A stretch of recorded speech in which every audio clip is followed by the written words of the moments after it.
For most of modern history, governments have claimed that taxation is the price of civilization. Yet when faced with real pressure, wars, revolutions, economic slowdowns, they consistently choose another path. From London to Paris, from Washington to Tokyo, states discovered something counterintuitive. Citizens tolerate debt longer than they tolerate taxes. Taxes are immediate and visible. Debt is abstract, delayed, and wrapped in promises. Over 3 centuries, this quiet preference reshaped public finance, political survival, and even democracy itself. Understanding why governments borrow instead of tax is not about blaming leaders or systems, it's about recognizing the incentives that keep repeating. If this perspective matters to you, subscribe to History of Finance Decoded, because once you see the pattern, you start noticing it everywhere. And this story doesn't begin in modern markets, it begins in a very different kind of state. The pattern first became visible in late 17th century England, particularly after 1688 in London, when the Glorious Revolution reshaped political power and fiscal responsibility. The English crown, weakened by wars with France, faced a familiar problem: how to fund conflict without provoking rebellion. Direct taxation had already sparked unrest, most memorably during earlier civil wars. Borrowing, however, felt less confrontational. By issuing long-term debt to merchants and financiers, the state secured funds without demanding immediate sacrifice from the population.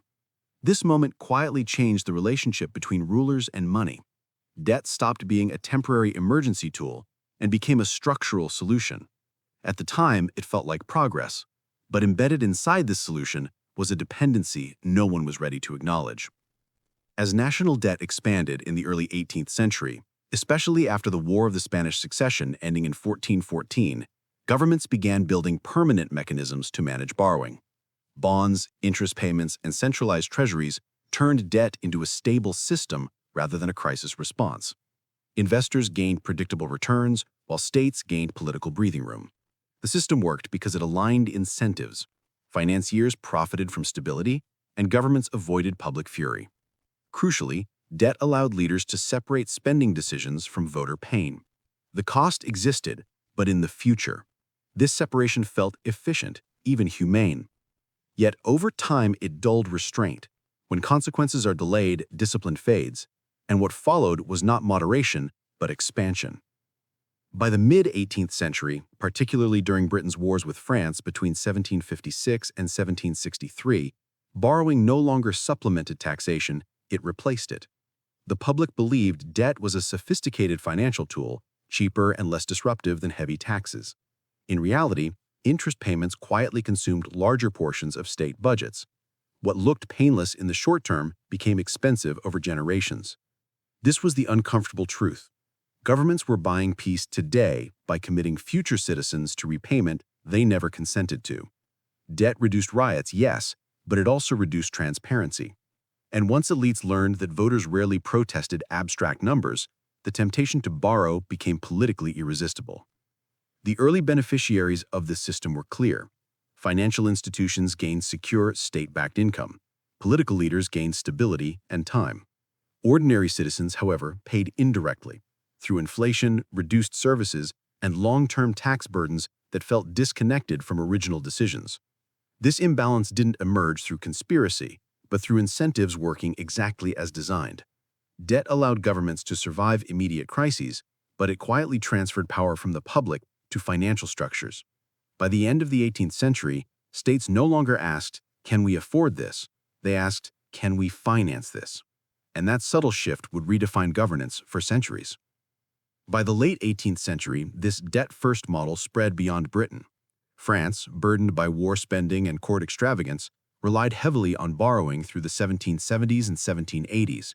Yet unlike Britain, it lacked a trusted long-term debt framework. Interest costs mounted, confidence weakened, and taxation returned suddenly and brutally. The result was not fiscal reform, but revolution in 1789. The lesson was quietly absorbed across Europe and later America. Debt works best when markets trust the state, and when repayment feels distant. Governments didn't abandon borrowing after France's collapse, they refined it. And in doing so, they learned how to survive financial pressure without provoking immediate unrest. This refinement became especially visible in the United States after 1790, when Alexander Hamilton, serving in New York and Philadelphia, pushed for federal assumption of state debts. Hamilton understood something others still resisted. Debt could bind the future to the present. By consolidating obligations, the federal government gained credibility, and investors became stakeholders in state survival. Taxes remained politically sensitive, but borrowing, managed centrally, felt modern and controlled. What appeared to be a financial cleanup was also a political innovation. The state no longer needed unanimous public approval to spend. It needed market confidence.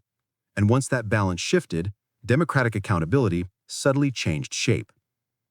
Through the 19th century, industrialization deepened this pattern. Railways, canals, and armies demanded capital at scales taxation alone could not provide. Governments from London to Berlin increasingly borrowed to build, expand, and compete. Interest payments became normal line items and debt issuance routine. The public learned to think of borrowing as neutral, almost invisible. Yet this normalization carried a price. When crises arrived, such as the panics of 1825 and 1873, debts never disappeared. They accumulated. Borrowing stopped being a bridge over emergencies and became the road itself. And once borrowing defines the road, the destination slowly stops being questioned.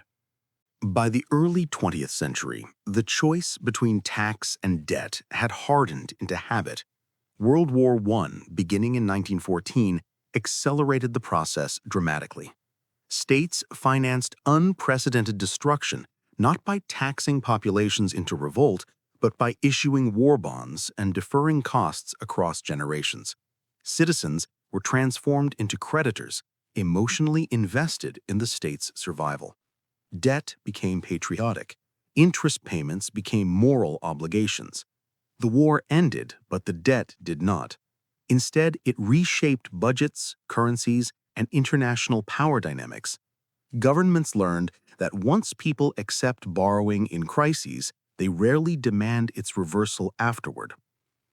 This historical pattern explains why modern headlines feel familiar.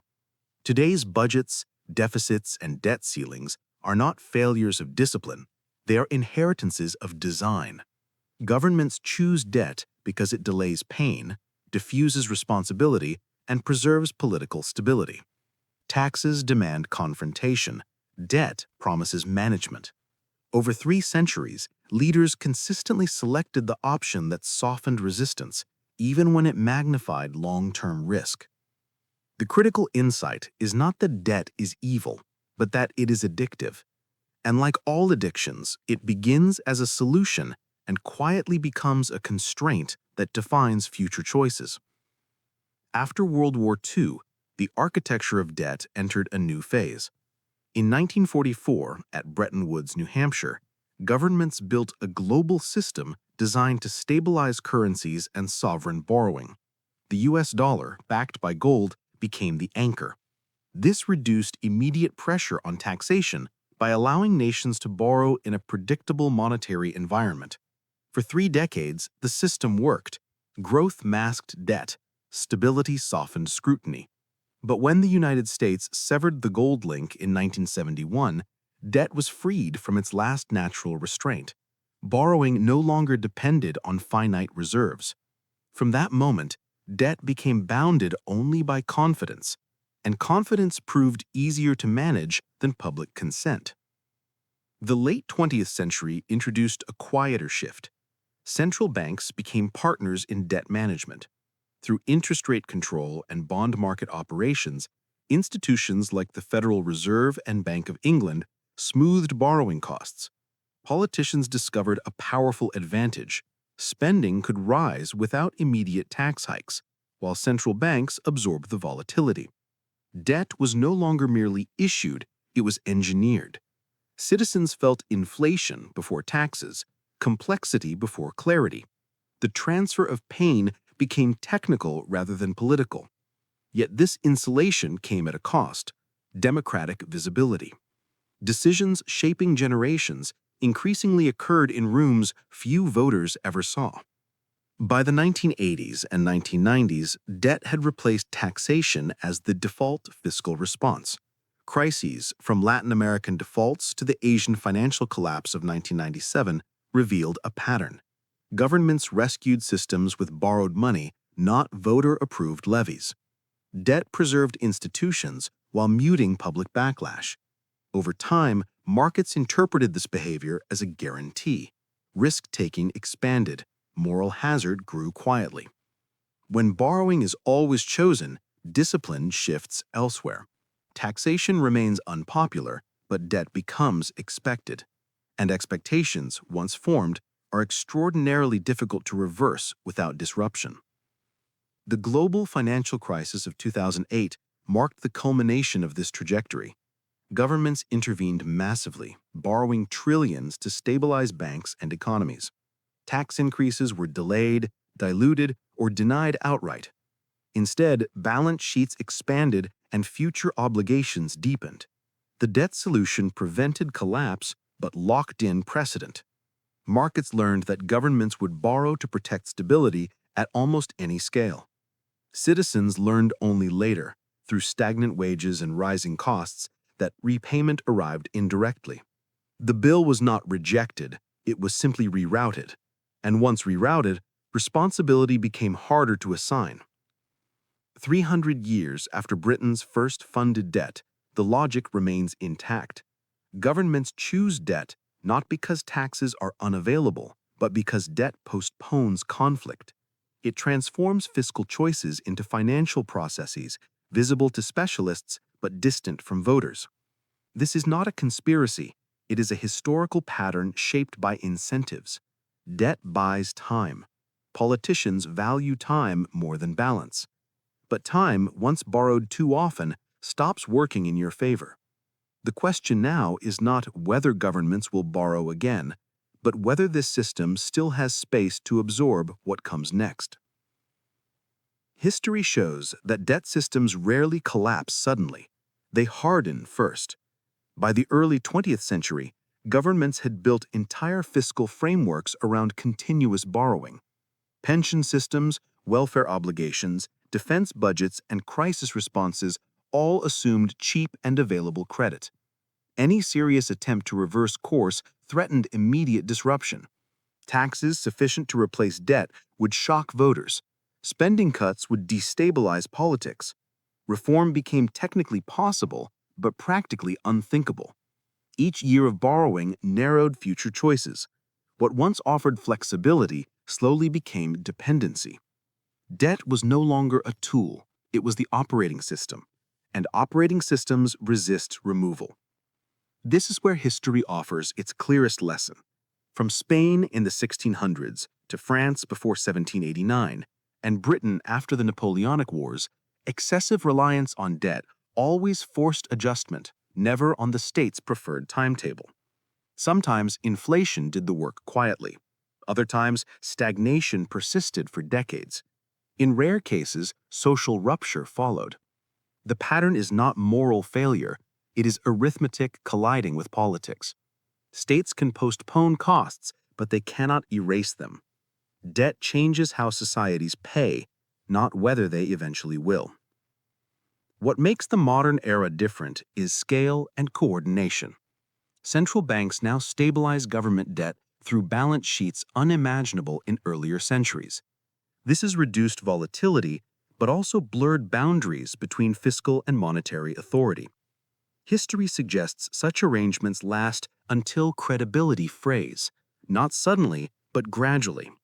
Confidence weakens at the margins. Small stresses reveal hidden fragilities. The system continues to function until adjustment becomes unavoidable. The danger is not collapse tomorrow, but complacency today, because the longer the delay, the fewer the painless options remain. Understanding this pattern grants the viewer rare clarity. When governments choose debt over tax, they are not being reckless, they are following centuries of precedent. But precedent is not immunity. Markets, voters, and institutions react when burdens grow opaque.